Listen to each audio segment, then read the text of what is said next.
Hi ನಮಸ್ಕಾರ, welcome back to ದೇವಯಾನಸ್ kitchen. ಇವತ್ತು ತುಂಬ ಸುಲಭವಾಗಿ ತರಕಾರಿ ಸಾಂಬಾರನ್ನ ರುಬ್ಬಿ ಹೇಗೆ ಮಾಡೋದು ಅಂತ ನೋಡೋಣ ಬನ್ನಿ.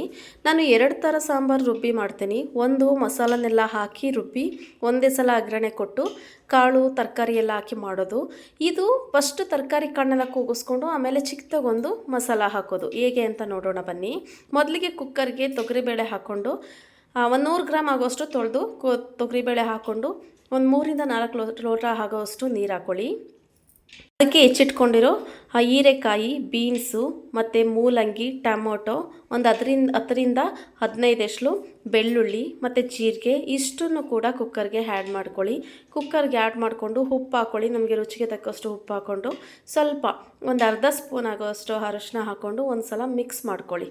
ಮಿಕ್ಸ್ ಮಾಡಿ ಲಿಡ್ನ ಕ್ಲೋಸ್ ಮಾಡಿ ಕುಕ್ಕರ್ನ ಒಂದು 3 ವಿಷಲ್ ತೊಗೋಬೇಕಾಗುತ್ತೆ. ತುಂಬ ಚೆನ್ನಾಗಿರುತ್ತೆ. ಒಂದು ಸಲ ಈ ಥರ ಟ್ರೈ ಮಾಡಿ. ನೀವು ದೋಸೆ ಮತ್ತು ಇಡ್ಲಿಗೆಲ್ಲ ಮಾಡ್ಕೋತೀರಾ ಅಂದರೆ ಈ ಶೈಲಿಯಲ್ಲಿ ಮಾಡಿ. ಇಲ್ಲ ಮುದ್ದೆಗೆ ಮತ್ತು ಅನ್ನ ಸಾಂಬಾರಿಗೆ ಮಾಡ್ಕೋತೀರಾ ಅಂದರೆ ನಾನು ಇನ್ನೊಂದು ರುಬ್ಬಿ ಸಾಂಬಾರು ಮಾಡೋದು ಹೇಗೆ ಅಂತ ವಿಡಿಯೋ ಅಪ್ಲೋಡ್ ಮಾಡಿದ್ದೀನಿ. ಅದರಲ್ಲಿ ನೀವು ಆ ಥರ ಮಾಡಿಕೊಂಡು ಮುದ್ದೆ ಅನ್ನಕ್ಕೆಲ್ಲ ಯೂಸ್ ಮಾಡ್ಕೋಬೋದು. ನೋಡಿ, ಲಿಡ್ನ ಕ್ಲೋಸ್ ಮಾಡಿ ಒಂದು 3 ವಿಷಲ್ ತಗೊಳ್ಳೋಕ್ಕೆ ಒಲೆ ಮೇಲೆ ಇಟ್ಟಿದ್ದೀನಿ. ಆ ಟೈಮಲ್ಲಿ ಒಂದು ಮಿಕ್ಸಿ ಜಾರ್ಗೆ ಒಂದು 4-5 ಸ್ಪೂನ್ ಆಗೋಷ್ಟು ಕಾಯಿ, 2 ಸ್ಪೂನ್ ಆಗೋಷ್ಟು ಸಾಂಬಾರು ಪೌಡರ್ ಹಾಕಿ ನುಣ್ಣಗೆ ರುಬ್ಕೊಂಡು ಬನ್ನಿ.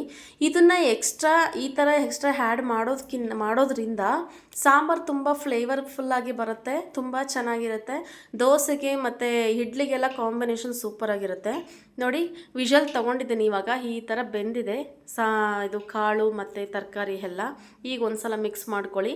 ಒಳ್ಳೆ ಹದಕ್ಕೆ ಬೆಂದಿದೆಯಾ ಅಂತ ಒಂದು ಸಲ ಚೆಕ್ ಮಾಡಿಕೊಂಡು ಮತ್ತೆ ಒಲೆ ಮೇಲೆ ಕುದಿಯೋಕೆ ಇಟ್ಬಿಟ್ಟು ಖಾರ ರುಬ್ಕೊಂಡಿರ್ತೀರಲ್ಲ ಅದನ್ನು ಹಾಕಬೇಕಾಗುತ್ತೆ. ದಯವಿಟ್ಟು ನನ್ನ ಚಾನಲ್ನ ಸಬ್ಸ್ಕ್ರೈಬ್ ಮಾಡ್ಕೊಳ್ಳಿ. ಇಂಥ ಈಸಿ ಮತ್ತು ಟೇಸ್ಟಿ ರೆಸಿಪೀಸ್ನ ನಾನು ಅಪ್ಲೋಡ್ ಮಾಡ್ತಾನೆ ಇರ್ತೀನಿ. ತುಂಬ ಈಸಿಯಾಗಿ ಮಾಡ್ಬೋದು. ಮನೇಲಿರೋ ಇಂಗ್ರೀಡಿಯೆಂಟ್ಸಿಂದನೇ ಮಾಡುವಂಥ ರೆಸಿಪೀಸ್ನ ನಾನು ಯಾವಾಗಲೂ ಅಪ್ಲೋಡ್ ಮಾಡೋದು. ನೋಡಿ, ಖಾರನ ಮಿಕ್ಸ್ ಮಾಡಾಗೆ ಆಯಿತು. ಇದನ್ನು ಮತ್ತೆ ಕುದಿಯೋಕೆ ಇಡೋಣ. ಯಾಕಂದರೆ ಕಾಯಿ ಸಾಂಬಾರು ಪುಡಿ ಎಲ್ಲ ಹಾಕಿರ್ತೀವಲ್ವ, ಅದು ಸ್ವಲ್ಪ ಕುದಿಬೇಕು ಸಾಂಬಾರು. ಆ ಟೈಮಲ್ಲಿ ಒಂದು ಒಗ್ಗರಣೆ ಮಾಡ್ಕೊಳ್ಳೋಣ.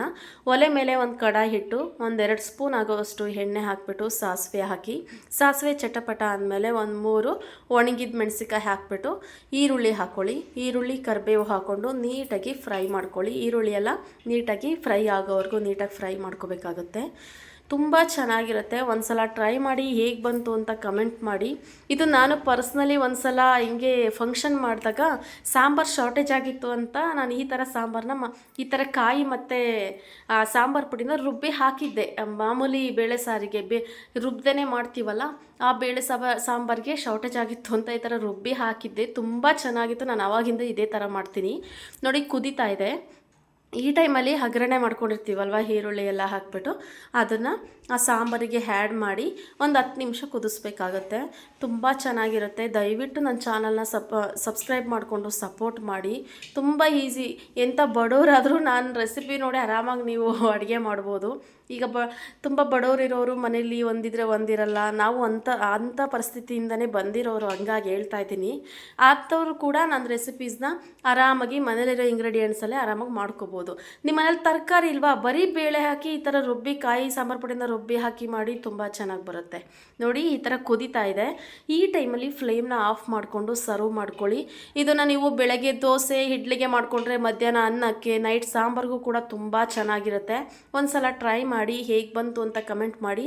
ಕಾಯಿ ಚಟ್ನಿ ರೆಸಿಪೀಸ್ ನಾನು ಕೂಡ ವಿಡಿಯೋ ಅಪ್ಲೋಡ್ ಮಾಡಿದ್ದೀನಿ, ಬೇಕು ಅಂದವರು ಹೋಗಿ ನೋಡ್ಕೊಳ್ಳಿ. ನೋಡಿ, ಸಾಂಬಾರು ದೋಸೆಗೆ ಇಡ್ಲಿಗೆ ಸೂಪರ್ ಕಾಂಬಿನೇಷನ್. ಒಂದು ಸಲ ಟ್ರೈ ಮಾಡಿ.